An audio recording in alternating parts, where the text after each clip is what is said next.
China is quietly preparing to become the largest air travel market on Earth. And when that shift happens, it won't just change aviation.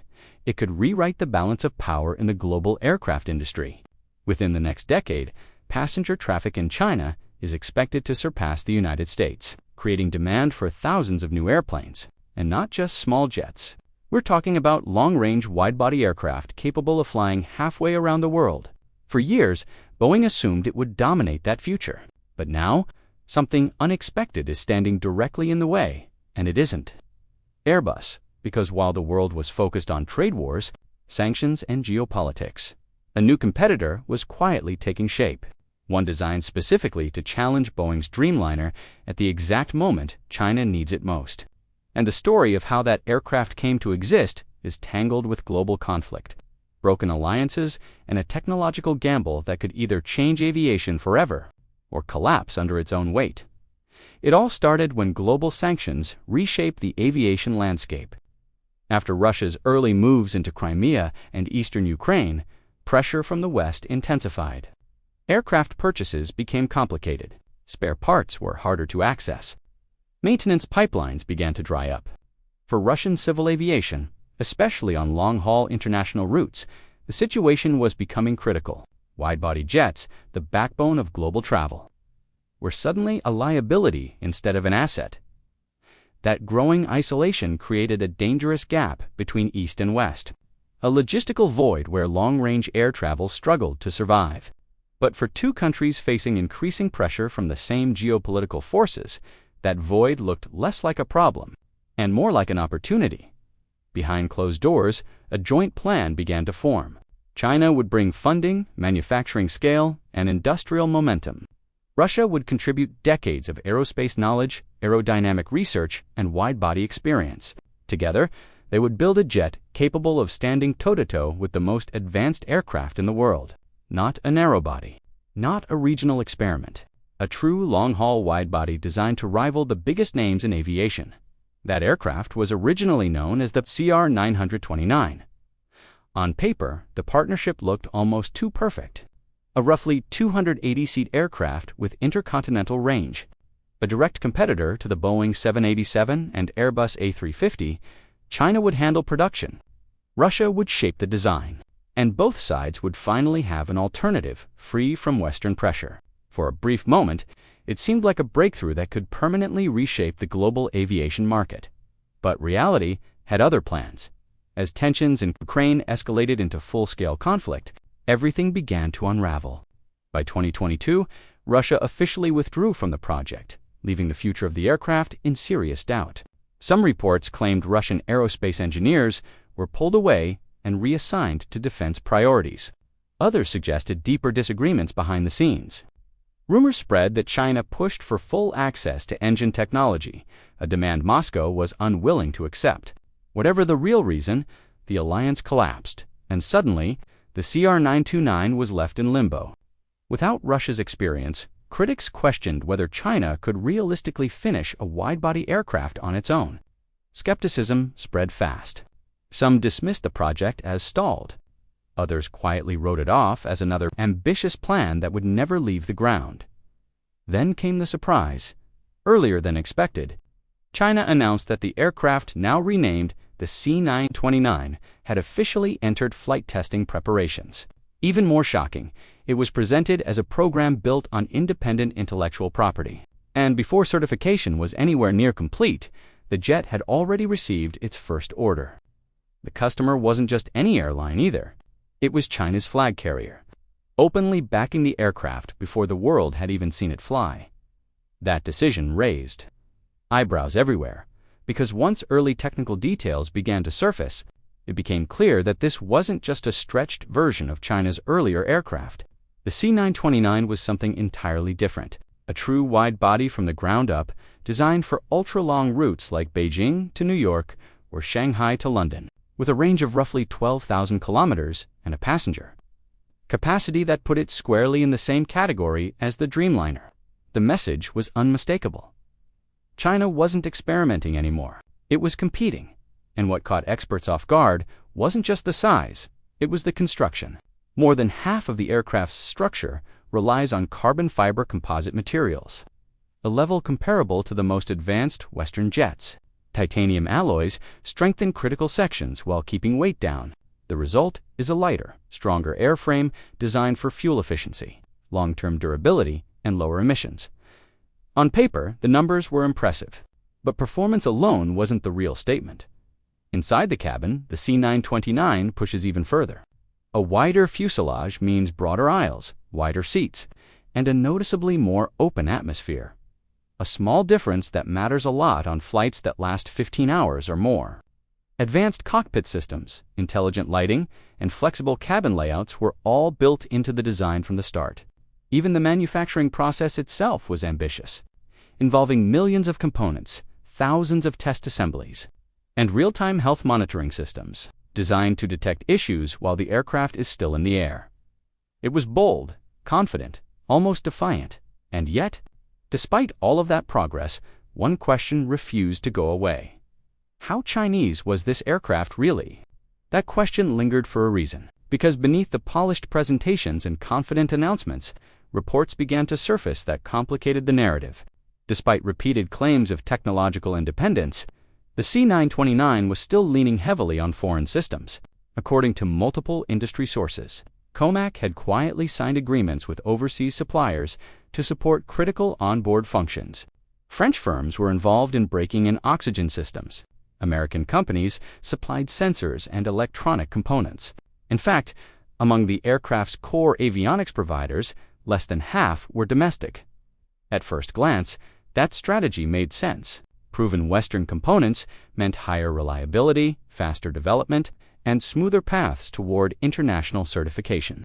After all, without approval from global regulators, even the most advanced aircraft would never fly beyond its home market. But there was a darker side to that dependency. Every foreign system represented a potential pressure point, a single export restriction, a sudden policy shift, or a geopolitical escalation could disrupt production overnight. China had seen this before. When restrictions tightened around earlier aircraft programs, deliveries slowed. Maintenance became complicated. Development timelines slipped. And critics were quick to point out the irony. How could an aircraft be considered truly independent if its most critical systems could be switched off by someone else's decision? For a moment, it looked like the C929 might inherit the same vulnerability, and then COMAC made a move that changed the entire conversation. Quietly, without much fanfare, China revealed the heart of its long-term strategy, a domestically developed high bypass turbofan engine designed specifically for wide-body aircraft. An engine that would remove the single biggest point of foreign dependence in commercial aviation. Its name was the CJ2000, and it wasn't just another component. It was the linchpin. For years, jet engines had been the ultimate barrier. Airframes could be copied, systems could be licensed, materials could be sourced. But engines were different. They demanded extreme precision, advanced materials, and decades of accumulated expertise. Even countries with mature aerospace industries struggled to master them. Japan tried and stalled. Russia pushed forward but faced setbacks. China, for a long time, relied on partnerships. The CJ2000 was meant to change that, designed to produce up to 35 tons of thrust. The engine was built to sit in the same class as the world's most advanced wide-body, its massive fan diameter, composite blades, and next-generation cooling systems allowed it to operate at higher temperatures while burning less fuel. Engineers claimed efficiency gains of up to 7% compared to comparable Western engines, a margin that could translate into millions of dollars saved over an aircraft's lifespan. Physically, it was enormous, taller and wider than the engines powering the Dreamliner, with a presence that matched its ambition. Noise reduction systems were integrated from the start, promising quieter cabins and smoother flights. At cruising altitude, fuel consumption was reportedly lower than many existing rivals, giving it a long-range advantage. Airlines cared deeply about, but perhaps most important, wasn't what the engine could do, it was what it represented. China was positioning itself to control every critical element of a wide-body aircraft, airframe, systems, propulsion, no licenses, no foreign approvals, no last-minute political surprises. If the CJ2000 performed as promised, The C929 would no longer be a hybrid dependent on outside support. It would become a fully self-reliant platform. That prospect sent ripples through the industry, because once engine independence is achieved, the power dynamics shift. Airlines begin to see options where there were none. Governments gain leverage, pricing pressure increases, and dominance that once seemed unshakable starts to look negotiable. Western media began to take notice. What makes this moment so unsettling for the industry is how quietly it's unfolding. There's no dramatic launch event shaking the world, no overnight disruption, just steady progress, strategic patience, and a market so large that even partial success could change everything. China doesn't need the C929 to dominate globally on day one. It only needs it to work well enough at home. And that's where the math becomes impossible to ignore. If China truly becomes the world's largest air transport market in the early 2030s, domestic demand alone could justify hundreds, possibly thousands of wide-body aircraft. In that scenario, even if the C929 never wins over Western airlines, it could still sustain long production runs, drive costs down, and mature into a reliable platform over time. History has shown that once an aircraft reaches that stage, international interest often follows. That's the part that worries competitors the most. Because once airlines see a wide-body jet operating reliably on ultra-long routes, once they see real-world fuel savings and stable supply chains, perception starts to shift. What was once viewed as experimental slowly becomes viable, and what's viable eventually becomes competitive. Of course, none of this is guaranteed. Certification remains a massive hurdle. Building a global maintenance and support network takes years. Trust, once broken or absent, isn't earned overnight, and early production aircraft will be scrutinized relentlessly. Any setback will be amplified.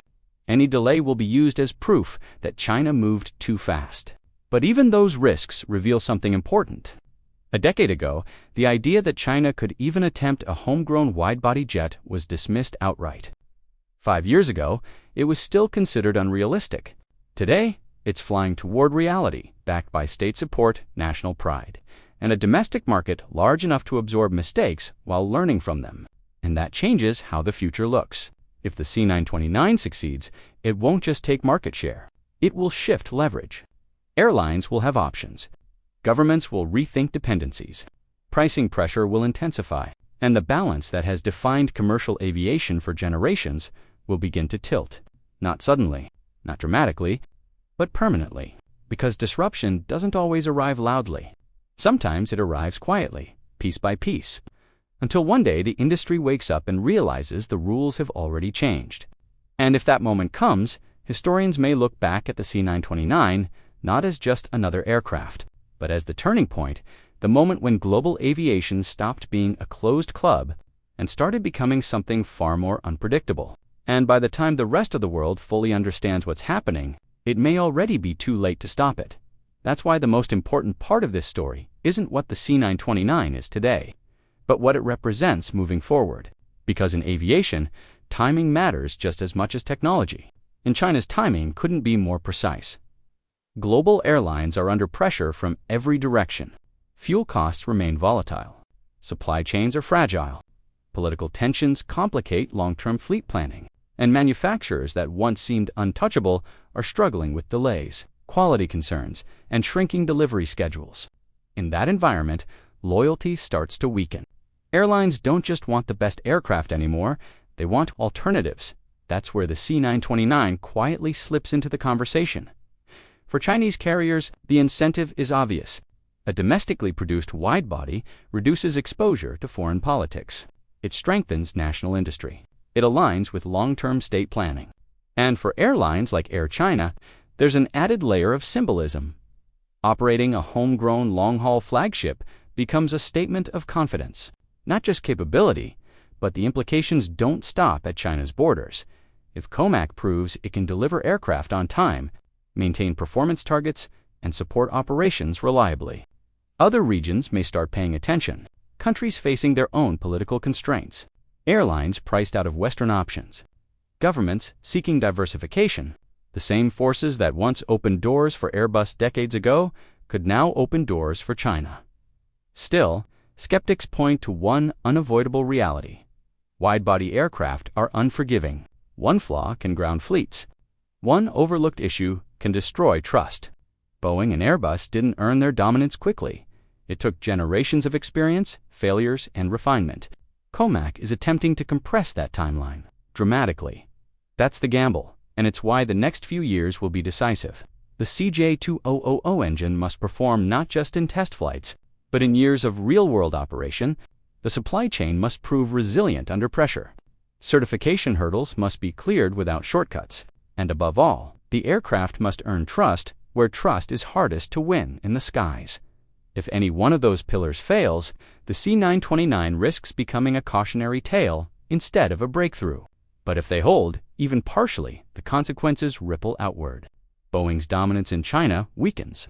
Airbus loses its uncontested duopoly, and the idea that only two players can build true wide-body aircraft collapses. That's why industry insiders are watching so closely, not because the C929 has already won, but because it no longer looks impossible. And in aviation, the moment something stops being impossible is the moment everything starts to change. So when people ask whether this aircraft will replace the Dreamliner, they may be asking the wrong question. Replacement isn't the real threat. Choice is, competition is, a future where Boeing is no longer the default answer in the world's fastest-growing market. And if that future arrives, it won't announce itself with fanfare. It will arrive quietly, flight by flight, order by order, until one day the industry realizes that the center of gravity has shifted, not west. And once that shift happens, reversing it becomes almost impossible. Aviation history shows that momentum favors whoever controls production scale, domestic demand, and long-term policy alignment. China has all three. Even if the C929 starts slower than its Western rivals, time is on its side. Every year it flies domestically is another year of data, refinement, and quiet improvement. Every delivery strengthens supply chains. Every successful long-haul route builds confidence. That's how aircraft programs mature, not overnight, but relentlessly. What makes the C929 especially dangerous to Boeing isn't just performance or pricing, it's insulation. Western manufacturers operate in an environment where political pressure, regulatory scrutiny, and supply disruptions are becoming the norm. China's program, by contrast, is increasingly shielded by domestic control and strategic patience. When problems arise, they aren't debated in public earnings calls. They're solved internally, often away from headlines. And that difference matters. Because while Boeing fights to maintain trust, manage delays, and protect its existing fleet, COMAC is playing a longer game. It doesn't need global dominance. It doesn't even need immediate profitability. It needs survival, consistency, and gradual acceptance. That alone is enough to reshape the market. Critics will continue to question safety, transparency, and independence. Some of that skepticism is justified. But skepticism didn't stop Airbus when it first challenged Boeing decades ago.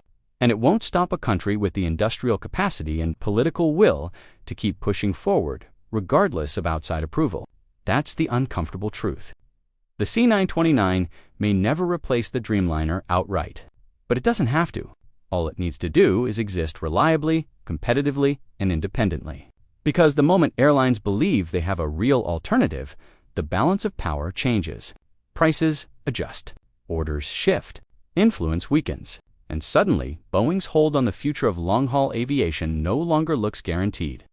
So the question facing the industry now isn't whether the C929 is ready today, it's whether the world is ready for what happens if it succeeds tomorrow. Because if it does, this aircraft won't just mark China's arrival in wide-body aviation. It will mark the moment the sky stopped belonging to just two giants. And once that door opens, it never fully closes again.